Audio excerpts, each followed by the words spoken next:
made that segment even better, in my opinion.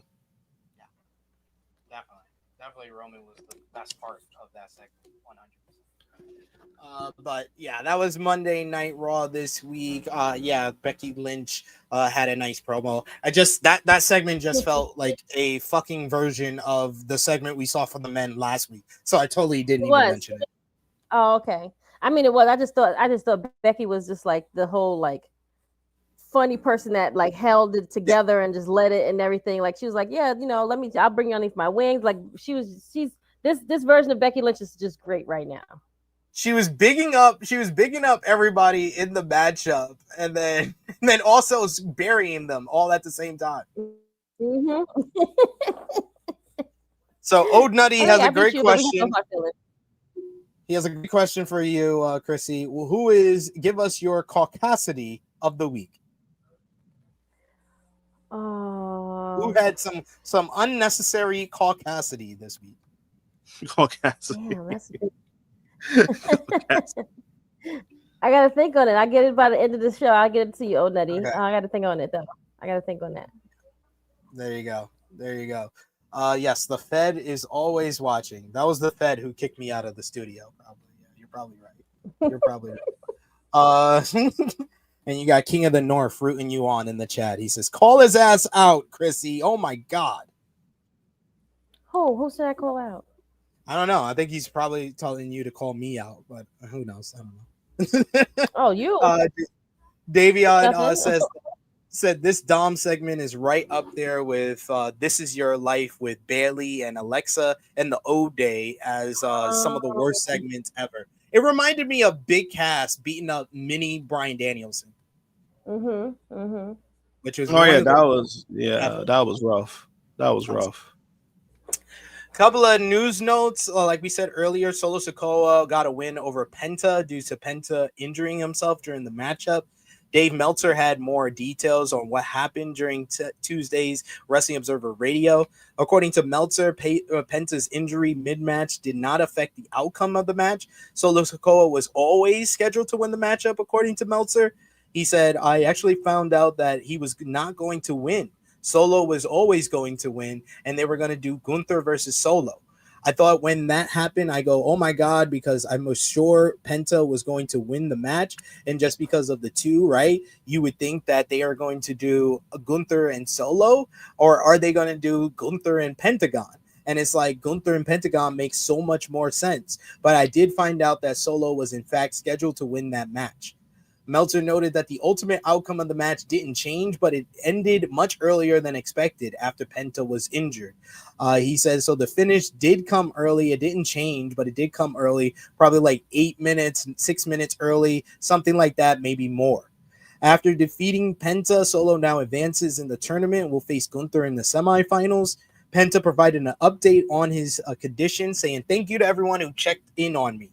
This injury tested my body and spirit, but it also awakened the strength that has always guided me. I am a Mexican warrior forged in struggle, honor, and heart.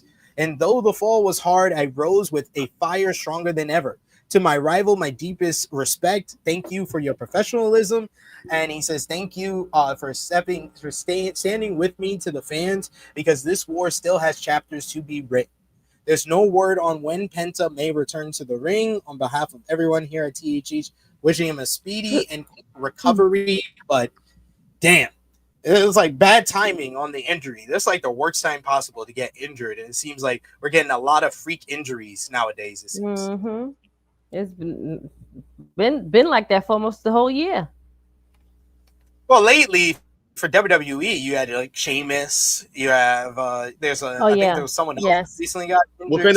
Within the tournament, two people got injured within the tournament. Yeah. Damn. And then you also got Seth, who was out injured as well. So yeah. AJ Lee appeared on Stephanie McMahon's podcast this week. Fightful Select had a report report on that, the feedback to her appearance. According to Fightful Select, the report notes that talent expected the exchange to remain in the past and not be brought up about issues that AJ Lee and Stephanie McMahon had previously during her first run with the company. McMahon noted on the podcast that she was happy Lee posted a tweet back when she was first leaving the company back in 2015, where she called out Stephanie for the booking in WWE. She says, Stephanie said, even if she wasn't happy that it was directed at me, because it wasn't anything I had direct control over. She said, I feel like in every aspect of life, playing it safe might give you a safe life, but I don't know if it gives you an exceptional life. And so I felt like that was worth it, whatever backlash was going to be. But I thought you were cool after. Like, everyone was pretty chill. It was business, and I appreciate that. But it was a rough time, said Lee. Lee is set to be part of the women's WarGames match at tonight's of Survivor Series, and we'll give you our predictions shortly here. But we got to finish up with WWE with all the C-level WWE shows and promotions. Speaking about AAA and TNA and NXT.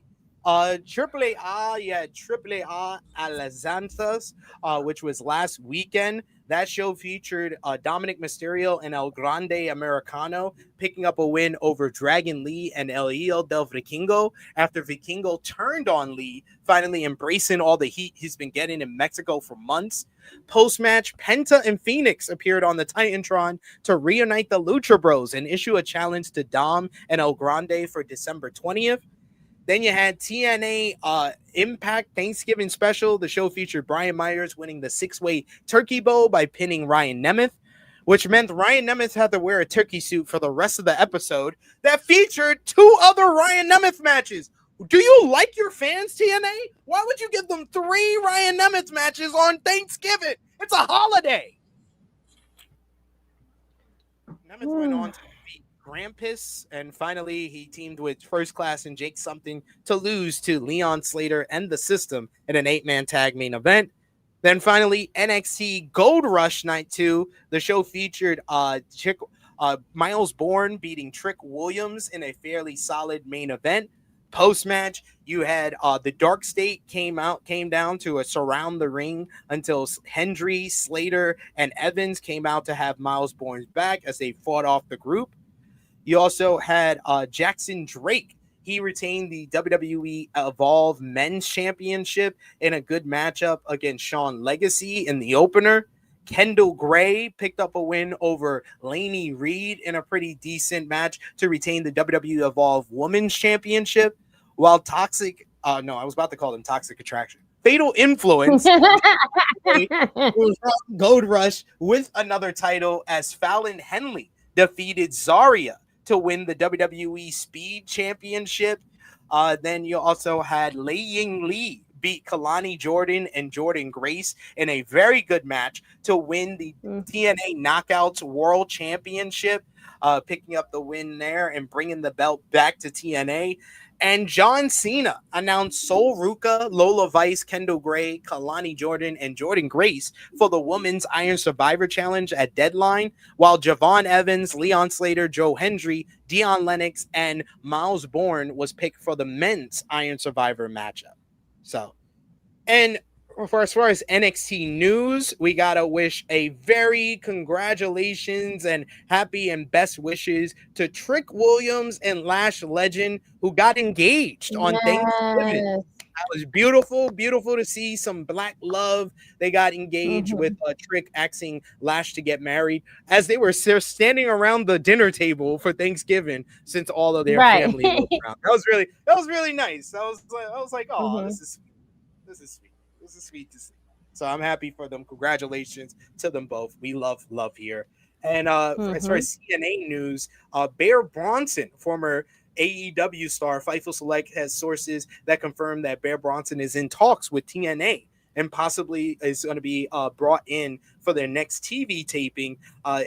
He's expected for the next TV taping ahead of the Final Resolution special. So Bear Bronson getting back on his feet after leaving AEW. That's nice to see.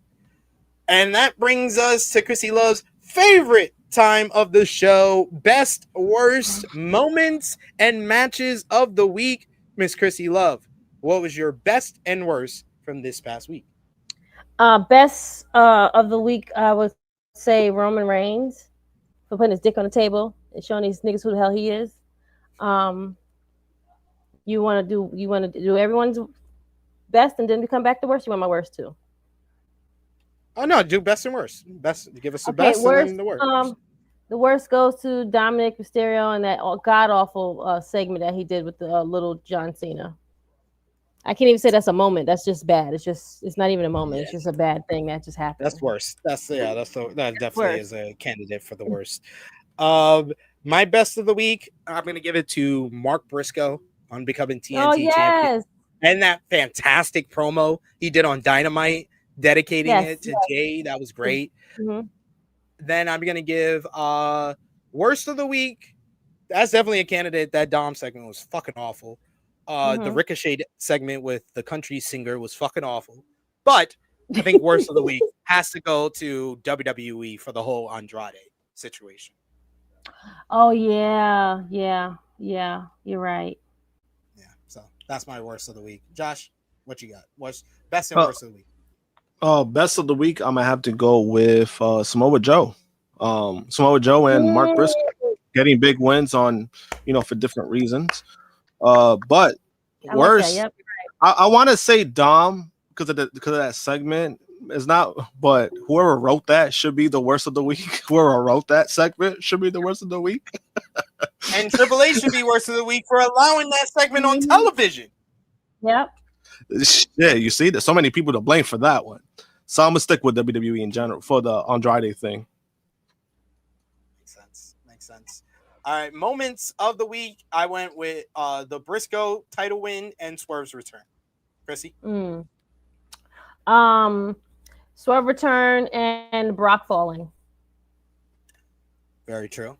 Josh? Moment of the week, Brock busting his ass. That's moment of the week.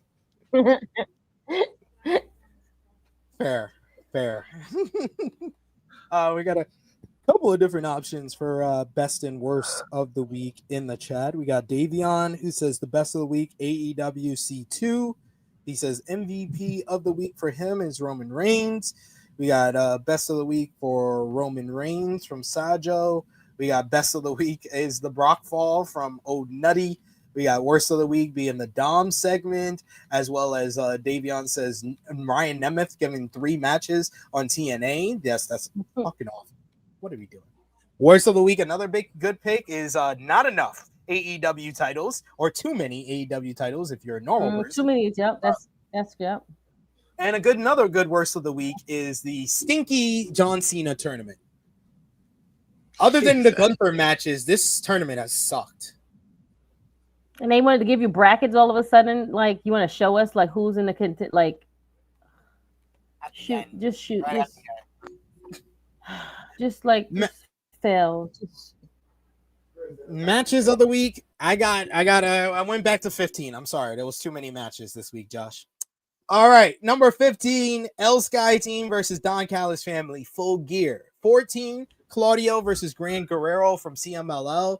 13, Cavernario, Mystico, and Saburano from CMLL. 12, Pac versus Speedball from Collision.